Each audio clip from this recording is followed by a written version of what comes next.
Hello. Hello, Little Rock, Arkansas. Welcome to the final night of the 2023 Six Bridges Book Festival.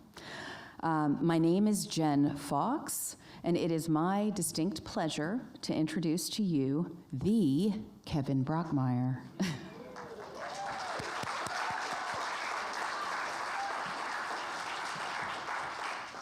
One of Little Rock's favorite sons. My first encounter with Kevin was on the page.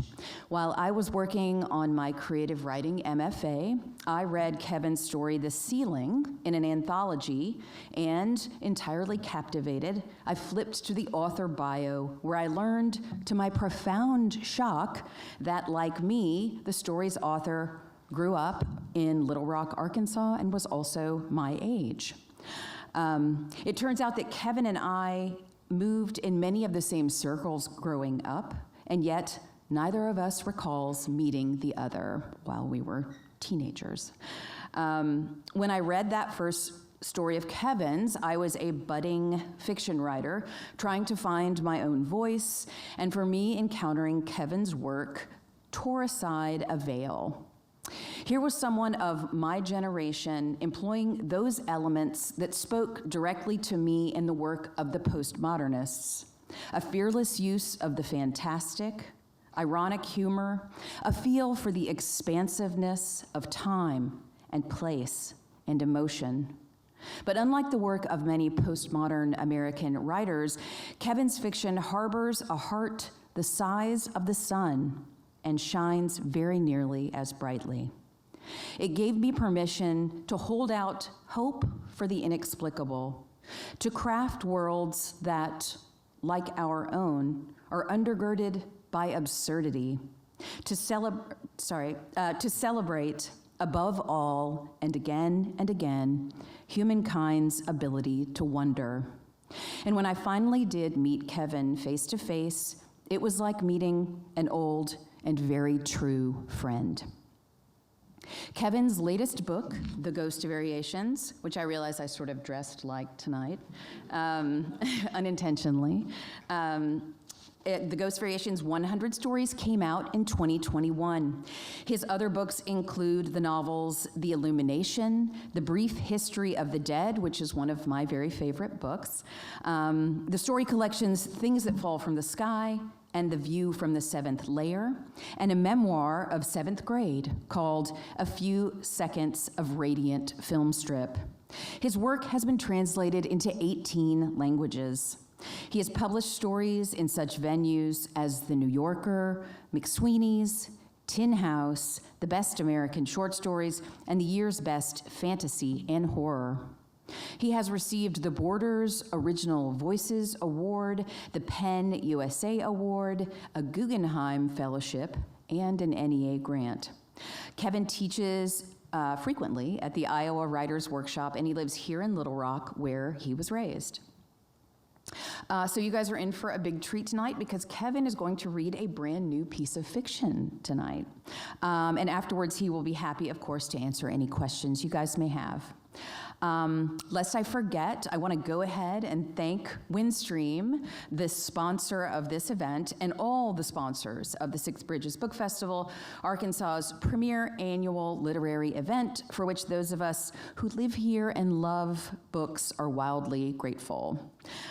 Finally, I want to ask everyone to please silence your cell phone if you haven't already done so. And now let's all give it up for the Kevin Brockmeier.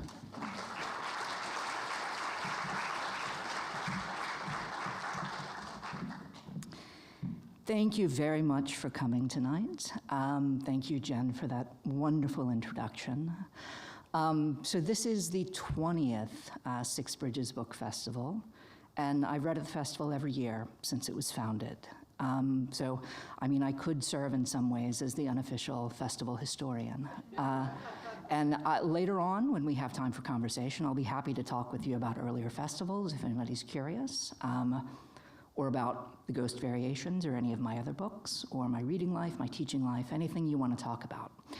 I realized as Jen was offering that introduction that I should probably remove the fact that I won the Borders Original Voices Award from my bio, because that seemed like a big deal at the time, and then Borders immediately went bankrupt. So it's like, that's it. You know, they went so badly wrong that, uh-oh, business is over. So I have read from the Ghost Variations frequently enough at the festival that Brad has kindly asked that I read other material going forward. But that is my most recent book, and it'll be available for sale outside, along with a few of my other books, if any of you are curious to pick them up. What I want to read tonight is a brand new short story.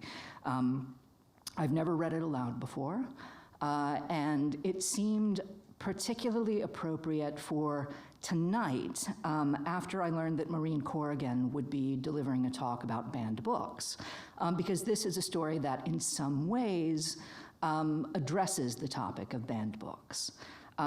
It's called The Library of Nathan Liu, and there are going to be a handful of words in Mandarin Chinese, which I'm probably going to butcher. But those words mean, in order, I think it'll be plain from the context, but they mean grandma, father, mother, baby boy, cowlick, and mom. So this is The Library of Nathan Liu. Michael Liu was 5 years old, his father not 3 days buried, when his nai-nai took him to the cemetery to make a spirit offering. The afternoon was hot and bright. Insects huddled over the rectangle of brilliant green grave sod, drawing knots out of the light. When his nai-nai explained to him that the money they were going to burn was not ordinary money, American money for the living, but sacred money for the dead, Michael misunderstood. As the flames turned the joss paper to char, he seized her skirt and began to wail. He was convinced that the death the red and gold bills were purchasing was his own. At home, to his mother, his nai-nai said, "This boy, he loves his Baba very much." And while that was not why he had fallen onto his side when she told him to stop crying, staining his button-up shirt on the grass, she was not wrong. He did love his father. His father was tall and shy and smelled of computer paper. Every night before bed, he read to Michael from one of the thousands of books that crowded their apartment. The stories inside the books spread through Michael's imagination like a wash of color. The one about the magic shoes and the house that fell on the witch. The one with the horsewoman whose wings shone like rainbows. His father's voice was deep, and sometimes, when Michael ran a fever, it vibrated through his hand onto Michael's forehead. For the rest of his life, Michael supposed, or at least until he was big himself, that great rumbling furnace of a voice would be there to comfort him. Then something happened in his father's brain, something scary, like an octopus jetting across the water. That was the animal his mother's fingers seemed to make when she described the event to him, an octopus. The octopus was made of blood. It swallowed his father whole. To Michael, the apartment was expansive. The hallway so voluptuously long, it took him 3 leaps to make it from one end to the other. To his mother, though, the apartment seemed shabby and cramped. The spare room, she complained, was barely large enough to hold all the books his father had left behind. Dust magnets, she called them.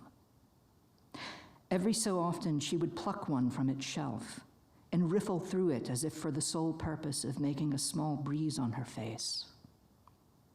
Then she would sigh, slowly, in 2 parts, with a hitch in the middle. Michael couldn't figure it out. He cherished his father's books. They were better than toys, better than TV, twinned in his memory to those long-ago nights when he lay beneath the sheets, listening to a quiet, sunken-sounding voice conjure princes, ghosts, and talking mice out of their pages. On the day his mother proposed trading the books in at the thrift store, Michael looked so downcast that she changed her mind. "All right," she consented. "But from now on, they're your responsibility, little man. Understood?" For once, he couldn't help himself. His arms snapped closed around her waist. Eventually, the two of them moved into the downstairs half of a duplex. It was roomier than their old apartment, with an extra bed so his nine-eye could stay the night. "But we have an ironclad book rule, don't forget," his mother reminded him. "Yes, ma'am." In the end, Michael had to use his closet, his windowsill, and the area under his box spring to squeeze the last of his father's collection into his room. Still, the books barely fit. When at last he was finished, he took a deep breath. The paper perfumed the air with its faint vanilla scent. That was the moment, he would later decide, that the library became not his father's, but his own. As the years went by, Michael drifted away from the chapter books and superhero comics he had loved, to the mysteries and thrillers, the dystopias and space epics, the books for teens and the books for grown-ups. There were horror novels on yellowing paper that he ravened down in weekend-long marathons. The one with the clown whose smile was full of thorns. The one with the katydids who kept themselves sane by dreaming. And there were classics with black and orange spines that looked as if they would bore him to death, and did for about 50 pages, when all of a sudden they didn't at all. The one with the bird-bright American girl who inherited her uncle's fortune, but made the mistake of marrying a man who loathed her. The one with the caves in India, whose echoes emptied everything of meaning. Most of the men his mother went out with found it hard to solve the puzzle of a boy who would rather be reading a book than gaming with his friends or outside working up a sweat. The maybe exception was Sullivan. Sullivan was, like Michael's mother, white and from the Arkansas side of Texarkana. They had already been on several dates when, with a brawny handshake, he introduced himself to Michael. "Your mom tells me you're a reader," he said. "Well, I am too. Though not," he confessed, with quite the same appetite. Half an hour from the Bible every morning, and another half an hour in the evening from his devotionals. Sullivan was a church deacon, a real estate broker, and before the year was out, Michael's stepfather. His house was all glosses and plains, so sparingly furnished that it seemed almost empty until you realized it was spacious the way a museum is spacious, for emphasis. Despite the grandness of it, with the guest rooms downstairs and the home gym up, Sullivan could not decide where Michael's books should go. "Tell you what, Squirt," he clapped Michael on the back. "Why don't we stack these boxes of yours in the garage for now, till we figure something else out?" He called Michael Squirt when he was bantering with him, son when he was sharing the word with him, and son when he was admonishing him, bringing a barely detectable grit speck of difference to his voice. He prayed to God before every meal, and not the "Bless us, O Lord" that Michael and his mother recited, but long, industrious prayers of thanks and request that unfolded slowly like highway maps, so that the amen always came as a minor shock. Within a few months, at Sullivan's encouragement, Michael was attending church on Sundays and Wednesdays, as well as youth group on Friday nights. The kids at the church were more athletic than he was, and more outgoing, just like the kids at school. The surprising thing was how nice they were. "So what sports do you play? Football, baseball, or basketball?" they asked him. And when he said none, PE, they didn't hesitate. What do you do when you're bored then? Read mostly. A lot of the books they encouraged him to try, he noticed, were about other worlds, more magical than the real one, and also more dangerous. Worlds that shimmered inside the most ordinary places before they suddenly opened up. Some of the younger kids were preoccupied with a series that had swallowed a whole month of Michael's life when he was in elementary school. A fast-marching sequence of 7 books about a kingdom or queendom, a witchdom really, on the backside of a wardrobe. A girl his age let him borrow a novel about a small town where angels who carried swords waged a hidden war against demons made of shadows. And nearly everyone, even the kids who wore camo to church, seemed to have memorized a small shelf's worth of thrillers about the ordeals of a pilot following the dematerialization of the world's Christians, down to the last plot twist, the last fulfillment of Scripture. Little by little, as the months passed, Michael learned that his own books he had prized all his life, reading them over and over again until the corners softened, were not only unfamiliar to some of the other kids, but forbidden, secular, or worse, profane. One week, the Wednesday night preacher gave a sermon about what he called pernicious literature. Most of the titles he displayed on the church's LCD screen looked like social studies assignments to Michael, homework books. A few of them, though, to his confusion and dismay, had been among his very favorites. He felt his hands tightening on his knees as their covers flashed by. A girl and her mouse riding atop a polar bear. A woman in a red pregnancy dress and a white bonnet.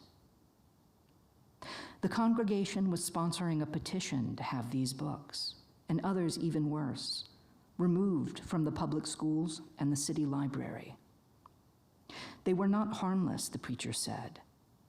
They were damaging our children, damaging our families. They were a barrier between God's heart and our own, an obstruction, he said, an embolism. Octopus, Michael thought. The association was part of his secret inner vocabulary, mysterious even to him, since he no longer remembered where it had come from. And that, the preacher said, is why the demonstration at the bridge end of the library this weekend is so important. I want you all to come. Bring your voices, bring your signs, and if you own any of the books I've mentioned, bring those too. Michael had always possessed the kind of face that amplified his inner life, which meant that grown-ups often knew what he was feeling before he did. Later that night, when his mother, pouring the iced tea, asked him what was bothering him, he had to replay the school day and the bus ride and the drive to church and the drive back home before he could answer. I guess I don't understand how stories that make me happy and don't hurt anybody can be wrong. That's not the right way to think about it, though, whether they're wrong, Sullivan offered. He was tapping the kitchen counter with his knuckles, finger joint, finger joint, finger joint, then his gold and onyx ring with the cross stamped on it. Wrong sends you wading into semantics. What matters is whether or not something makes it harder for you to be virtuous. Michael's mother returned the tea to the refrigerator. You don't have to do anything you don't want to do, though, honey. That's right, it's your decision to make, son. Sullivan squeezed his shoulder. You should ask yourself one question. What would show reverence to Father God? What would please him? Pray on it. That night, in his bedroom, Michael could hear their footfalls landing on the carpet above him, with the same muffled hush that astronauts made. By Saturday morning, he had made up his mind. His books were still packed away in the garage. He chose the 3 most cumbersome boxes and heaved them into the back seat of Sullivan's BMW. stacking them 1, 2, 3 on the leather upholstery. The volumes inside clunked and shifted from the packing gaps Michael had disregarded when he originally boxed them up. During the drive, to keep them from teetering over, he had to sit right next to them, bracing them against the car's abrupt stops and 90-degree turns. Most of his youth group friends had beaten him to the library.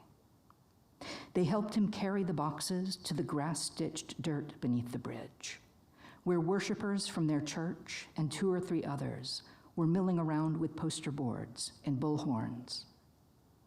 The fire had already been lit. Michael watched as it drew air and slung off sparks. The flames released 2 different grays of smoke, he noticed, one from the logs and one from the books. But the breeze brought them together almost immediately, carrying the billow partway to the overhanging beams of the bridge and then around the concrete piers. Michael added his books to the blaze gingerly, in 1s and 2s. Their pages curled, blackening and then oranging. All at once, he remembered that forever ago day in the cemetery, when he and his nai fed bundles of spirit money to a butane lighter, and the perfume of aluminum and sandalwood overtook him. For the first time in ages, he could picture his father, not just the face trapped in a few hundred photographs, but his real face, alive and expressive, the eyes and cheeks yielding to every microscopic feeling. Where, Michael wondered, had it been all this time? Nathan Liu could picture Michael just as vividly as Michael could picture him. Time in the afterlife moved dawdlingly, in swirls and backfills, which made it hard for Nathan to know how long he had been there. In his mind's eye, though, his son was still the same spindly kindergartner he had been when Nathan died. The one whose smiles, even at their brightest, invariably held a trace of wariness. One August day, on a visit to the playground, the boy had become stiff with alarm over a Shar-Pei who came nosing up to them, but relaxed into nervous fascination when it deposited a tennis ball at their feet. The ball had been concealed inside the dog's mouth, as neatly as an egg inside an eggshell. It was like a magic trick. First, a giant dog, then a giant dog plus a tennis ball. The 2 of them spent the rest of the morning classifying animals by the size of the balls it seemed likely their mouths could hide. BBs and goldfish, marbles and mice, ping pong balls and human beings, all the way up to hippos and beach balls. A few brush your teeths and 1 more chapters aside, this turned out to be the last conversation they ever had. Nathan thought about it much more often than seemed reasonable.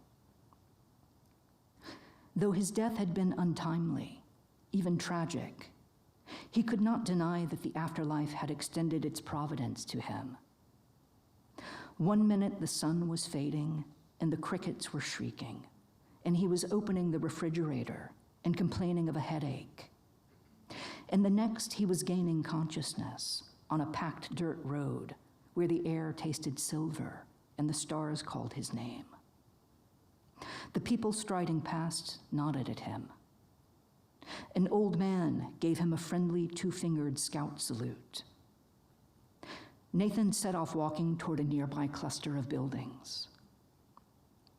The path sighed under his shoes, but creaked beneath the wheels of a passing bicycle, like a cat that softens when you pet it, but flexes when you give it a scratch. Nathan was not hungry, was not required to eat at all, he later discovered, although he could eat for pleasure. But he had died wearing only an old pair of pleated khakis and one of his white button-up work shirts, both of which could use some laundering. He sniffed himself. Yes, he would need a change of clothing, and not just eventually, but soon. Fortunately, the spirit money someone had burned for him, and which he suddenly found in his hand, smelling faintly of smoke and incense, proved more than sufficient.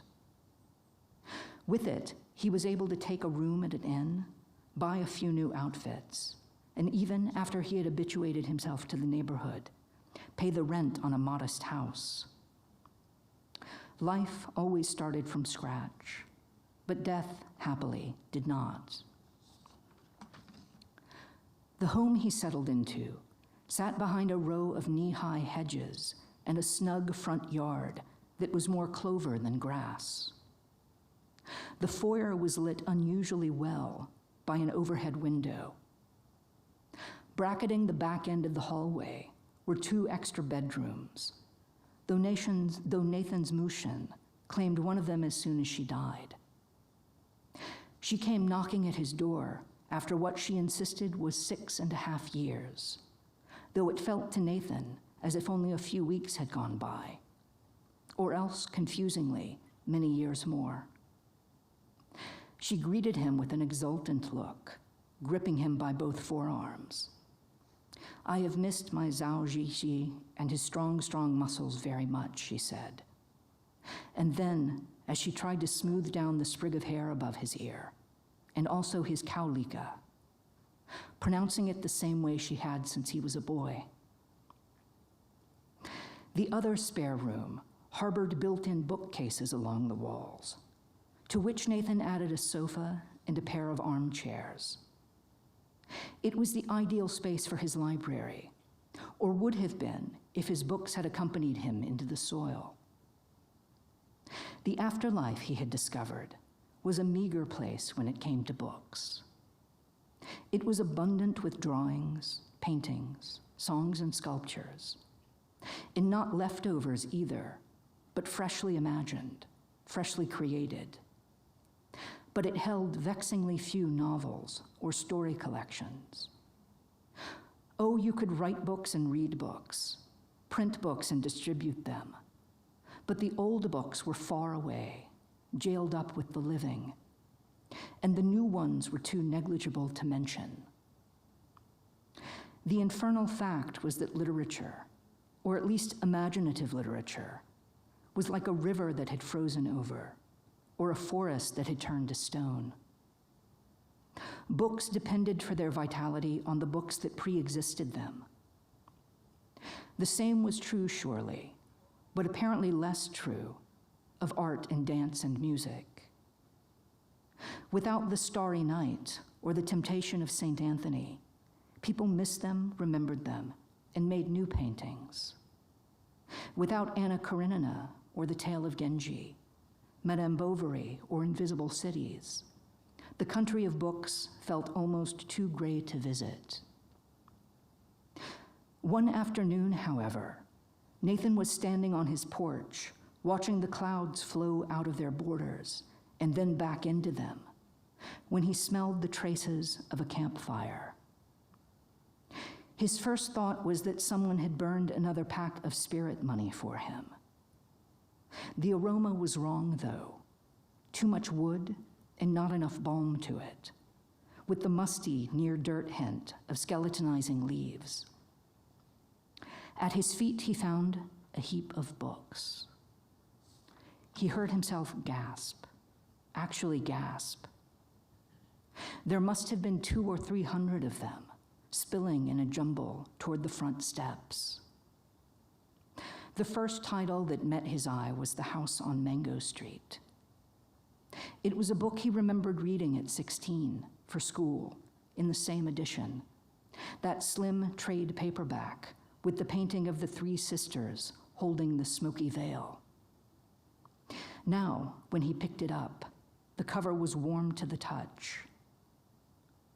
Beneath the Sandra Cisneros were Donald Harrington's Butterfly Weed, Mike Resnick's Sideshow, and one of the late sequence Wallander thrillers. He leafed through his mental card catalog. Yes, yes, and yes. He had read them, all 3. Faithful Ruslan read it. St. Lucy's Home for Girls Raised by Wolves. Read it. Only when he saw the old pocket-sized version of Cat's Cradle with the tangerine cover and noticed a guitar pick-sized grayish-white scuff at the corner did he realize what was happening. These were not merely books he had read, books he recognized, right down to the texture of the paper and the color of the edge dye. They were his books, his actual books, his own personal copies. How it had happened, he hadn't the faintest idea. Far be it from him, though, to question a miracle. It took him 26 trips, he kept count, to finish carrying the pile to his library. The books filled one entire case, welling over onto the next by a shelf and a half. By the time he had arranged them alphabetically by author, then subarranged the 3 Nothams, 3 Le Carrés, and 7 Forsters by publication date, his fingers were stiff and his arms were sore. He took a step back and admired the array. The colors of the spines transformed the white walls and white shelves into a paint box display. At last the room felt full, inhabited. His gaze landed on a glossy paperback, The Toy Catalog by Sandra Petrignani. Oh, right, he thought, that little oddity. It had been one of those fortuitous browsing discoveries he occasionally made, bought on a whim at the library's annual book sale. For more than a year, he had put off beginning it, until Michael was born, and Nathan had felt its slenderness calling out to him. The form of the collection, 50 or 60 sportive little pieces of prose poemesquerie, each evoking a toy from the author's childhood, a baby doll, a picture cube, a Viewmaster, made it perfect for reading in the brief increments of half-wakefulness that parenting a newborn baby allowed him. Now he tilted it from its spot on the shelf and sat down on the sofa with it. The book barely topped 100 pages, and in little more than an hour, with hardly any work, he had finished it again.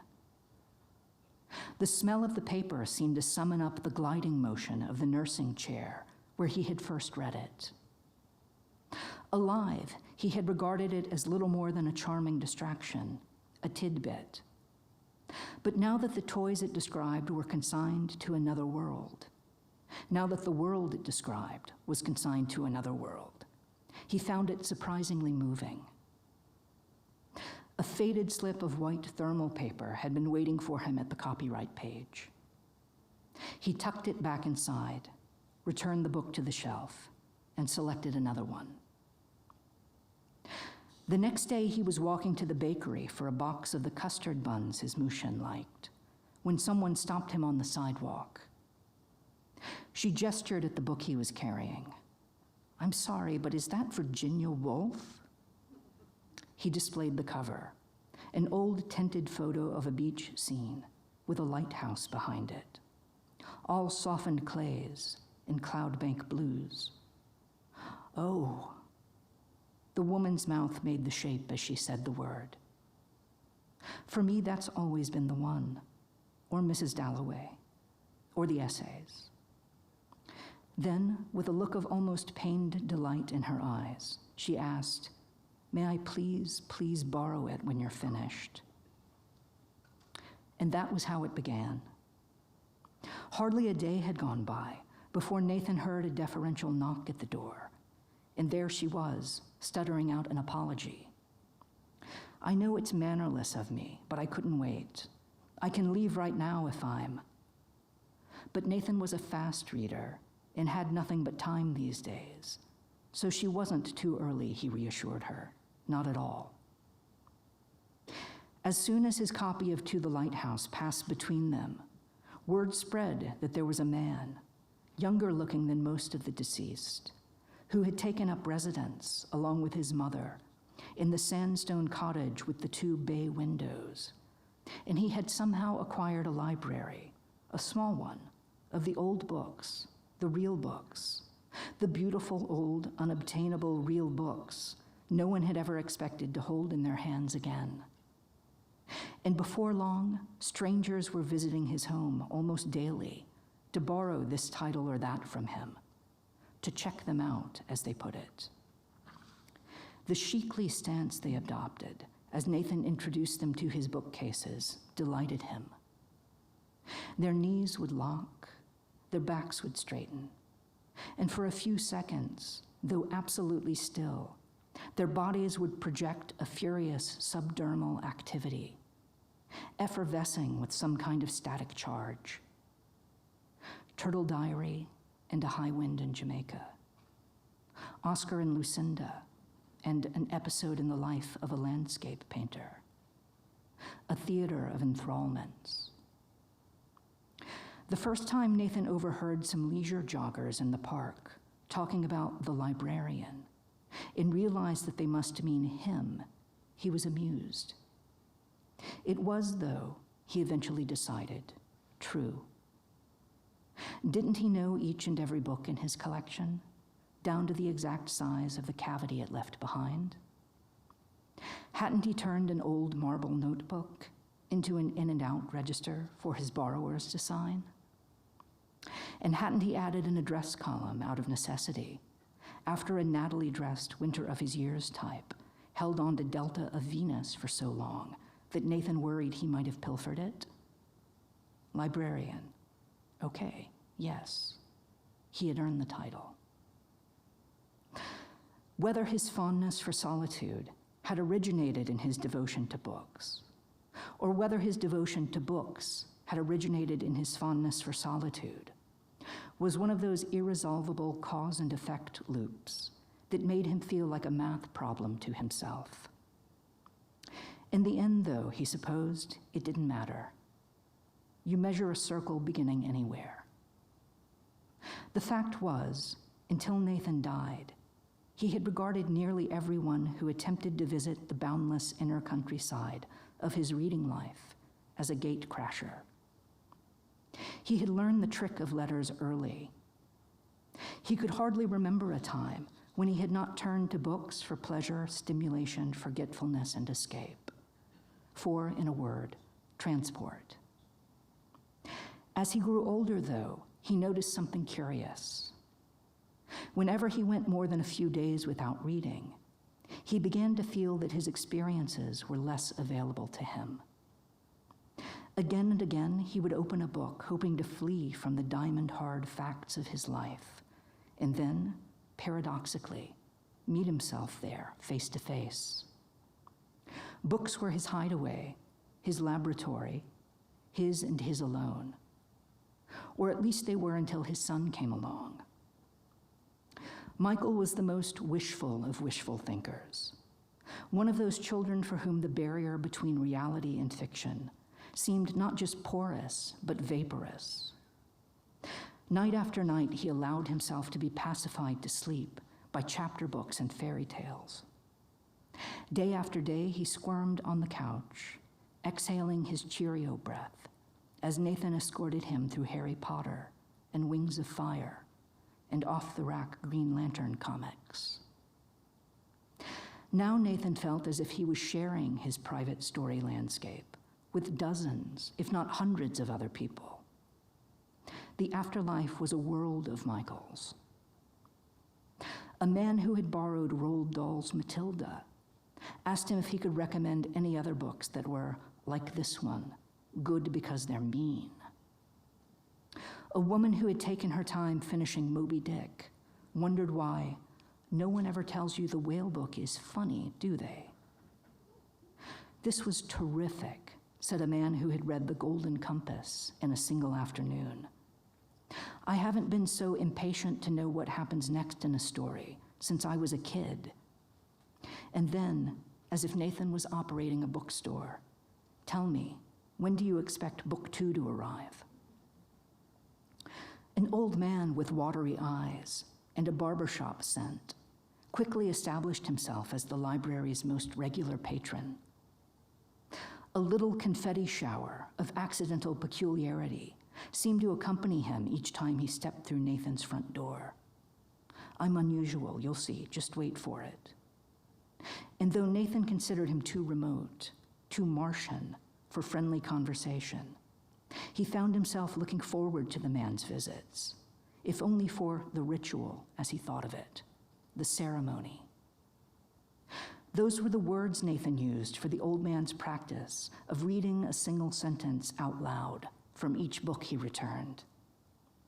He hardly spoke otherwise, just that one sentence, never two, he had chosen to relay, like a transee obeying a command from the fairies.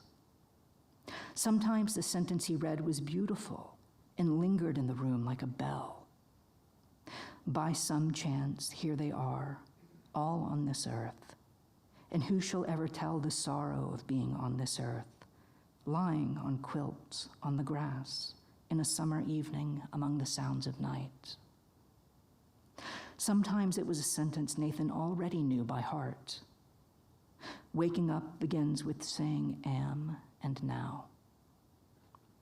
Every bit as often, though, his selection was confounding to Nathan. Just a brown paper parcel of ordinary words that evoked little fire in him, little feeling.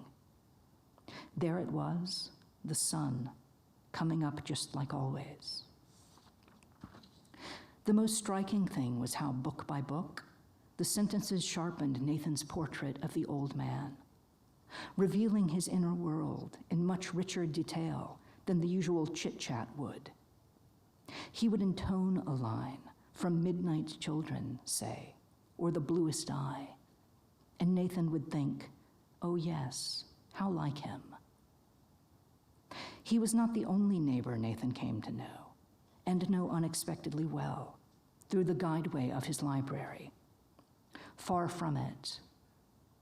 There was the woman who bookmarked the classics she read, with to-do lists and candid photographs.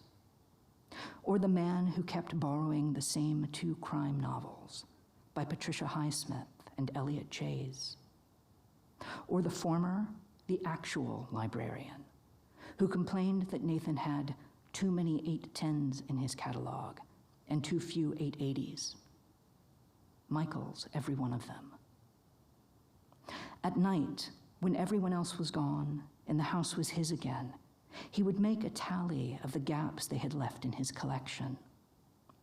They were important, his books. He knew they were, and not just to him anymore. Sometimes, for pure enjoyment, he would pass his fingertips along their spines, listening to the way the tone changed between the jackets of the hardcovers and the adhesive flats of the paperbacks. It sounded like running water, fluctuating rapidly in temperature. Hot, cold, cold, hot, hot.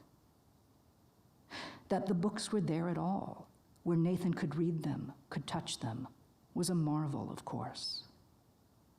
When they appeared from out of nowhere on his doorstep, they had answered his desires so purely, so in fact absurdly, that for a day or two he could not help feeling that the afterlife in which he found himself must be precisely the kind of heaven he had spent his whole life mistrusting. An abracadabra world that made each person whole, giving them everything they had ever believed they were missing. He might have sustained the feeling forever had there not been so many people missing so much, and whom he could see quite plainly were not made whole by death, or even half whole. One evening, he and his Mushin were enjoying the weather from a sitting wall on the plaza. The sky was the soft pink of white sheets washed with one red sock. A breeze was spasming over the bricks and the grass. Nearby, a dragonfly was making its 2 hitches forward, 1 hitch back flight toward the fountain at the center of the square. With no small pique, his Mushin was complaining about the people who kept calling her the librarian's mom. Or worse, she said, the librarian's aide. You are Nathan, not the librarian. Your ma is your ma, not your aide. Also, I have a name, Suzu, learn it. Nathan was prone to musing out loud about his books. How had they gotten from the other world to this one? Where had they come from? His Mushin, though, was not so bothered by this puzzle. Where does anything come from? She replied. He could feel a question taking shape in his thoughts, but as so often happened, there was a layer of cotton between his instinct to speak and what he knew how to say. He trifled with the words for a while before he gave up and tried, "You never wish you understood how things pass through the door?" Pfft. All I wish is that the door went both ways. It was, Nathan had to agree, a better wish.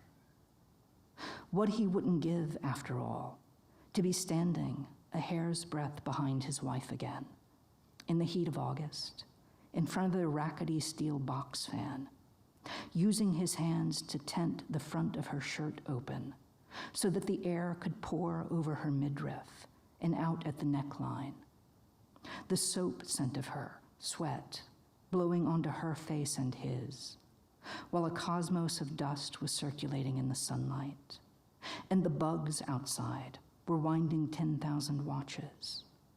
And there came Michael, extending the empty plastic sleeve from one of his freezer pops for them to throw away, holding it reluctantly, skeptically, the way he offered food pellets to the goats at the petting zoo. Why did the door open only one way, Nathan thought? Why couldn't he step back through it? Time, as it happened, had entered one of its death eddies, and at that moment, on the door's other side, Michael and his church friends were still gathered by the fire at the bridge end of the library. The flames were throwing their fingers every which way. Michael leaned forward to stare into their swirl and frenzy. At the center of the blaze, he saw schools of fish, then buildings rising and falling, then sails, wings, seeds, salamanders. But inside the pictures the fire created were always the books he had brought, burning quickly. There went the one about the village where ice was discovered, the one with the missing opera star and the maze inside the shopping mall, the one with the green planet waggling its tongue on the cover. Michael watched their pages fan open as they darkened, thinned like the undersides of field mushrooms. A sound pierced the air, the speaker squeal of the preacher activating his megaphone. There was a quick boil of clapping, and then the preacher lifted his hand. Everyone fell silent. In the momentary hush, pervaded by the crackling of the firewood, Michael felt the stillness of the crowd around him, but also, just beyond it, something else. A memory of his father's voice, deep yet tranquil, soothing him to sleep with a story. His thoughts leapt from the one to the other. It was a short leap.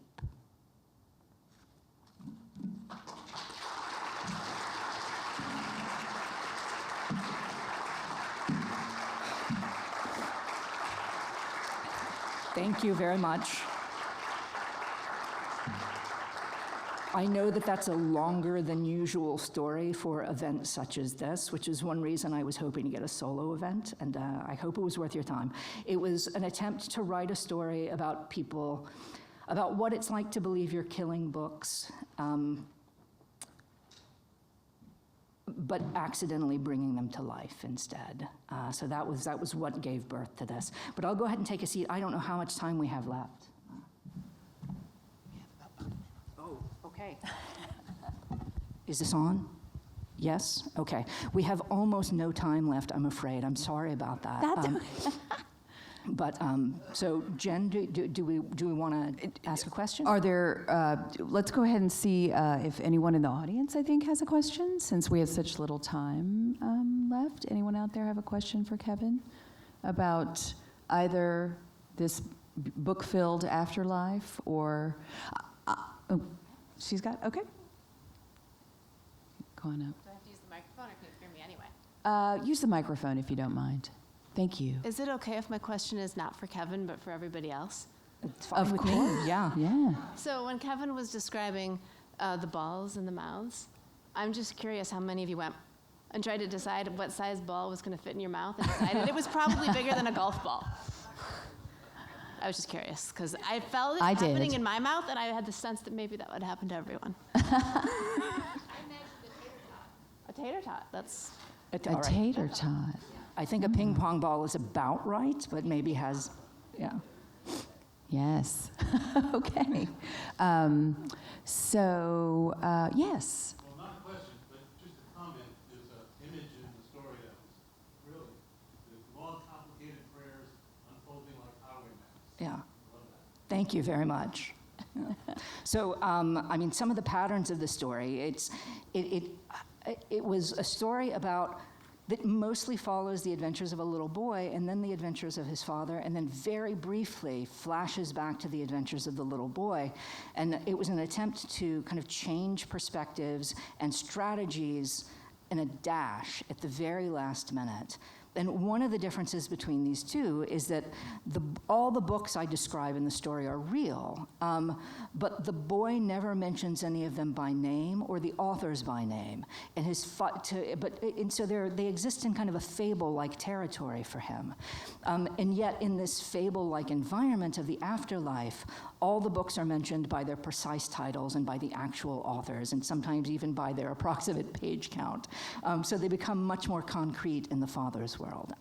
But Jen, do you have anything you want to pose? Yeah. I was going to ask if, so and potentially, but sort of writing a story, like starting a story with sort of a message is something that we generally don't, I would say it can result in work that feels sort of overly didactic. And so I wondered, was the genesis of the story was it different to write a story like this for you, or have you written stories that unfolded in the same way? Like where you had sort of I'm addressing a topic. You know what I mean? Well, I am addressing a topic, but I'm not comfortable wearing political shoes as a writer. It's a very unnatural fit for me. So I didn't feel as if it was a story that, I certainly have political inclinations and my feelings about this topic, but I didn't want it to be a story that felt like a picket sign. Yeah. There's a book I read last year called Pure Color by Sheila Heti.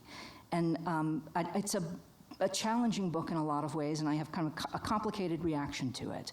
But very early in the book, she says something that fascinated me about the idea that when God created the world, he made three kinds of people. And she says that they're bird people who see everything as a matter of aesthetics, as if from on high. And then there are fish people who see everything as if they're embedded in kind of the setting of their social crowd. And then finally, there are bear people who treasure the handful of beings who are closest to them. And that these three kinds of people have a lot of trouble because they don't know how to communicate with each other. Their perspectives are so very different.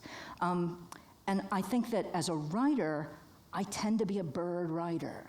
Like I see things from sort of an artistic sailing by perspective, right. Which, if I were a fish writer, this would be a very different kind of story. Yeah. Yeah. Yeah, no, it felt without any, as in the people who are burning books are treated just as as though they are fine. Like, this is fine to do. It's funny, I have very negative feelings toward those people in my actual life. But when I begin writing about them, suddenly they become fully rounded human beings, and I cannot forbid them my sympathies somehow. Yes. And like Michael, as a child, I have nothing but love for him, and his father has nothing but love for him. And you don't know what's going to happen to him as he grows older. But he just gets to use a word I use backstage, he gets stage hooked into this situation without quite knowing that that's what's going to befall him. Right. Yeah. And another question I had about it was if you potentially saw it, if you are absolutely certain that this is the length, or if you saw it as potentially part of something larger. So it felt to me like a story that was finalizing itself with the last line. Yeah. But I was also aware that I was creating a setting that might offer additional room for exploration. Yeah. What I wanted to explore most intimately here, though, was just what it felt like to be enraptured by reading, and how that, and how that can feel as if it's transforming your own life into a wondrous fantasy. Yes. Yeah. And that absolutely comes through, I'd say, both from a child's perspective and an adult male's perspective, right? So we get like a double, you get the perspective of the child reading experience, but that is absolutely coming through the love, the love of reading and the reading life. I mean, and it's,